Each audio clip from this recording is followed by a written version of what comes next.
السلام عليكم ورحمة الله وبركاته. باش نعدلو حجم شاشة العرض على تلفاز إيريس كما راكم تشوفوا.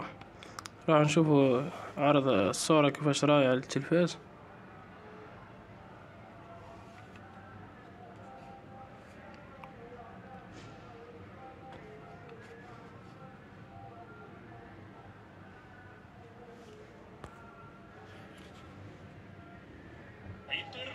كما راكم تشوفوا الشاشة قبل هذا كانت حجم تاع أكبر من هذا. الشعار تاع القناة ما كانش، الشعار تاع القناة ما كانش ظاهر. الآن أصبحت شاشة سوداء من الأعلى ومن الأسفل.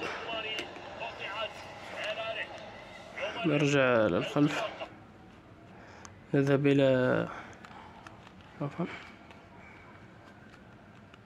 ضبط النظام.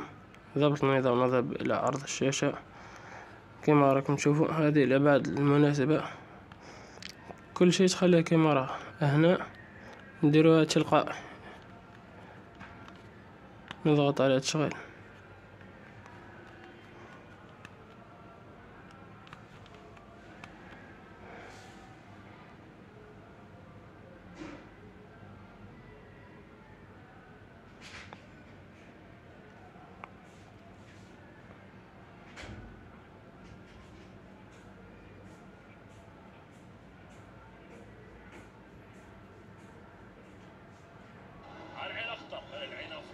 كما راكم تشوفوا الشاشة تعدلت، أصبح الشعار الأعلى، حجم الصورة واضح، كذلك كل شيء.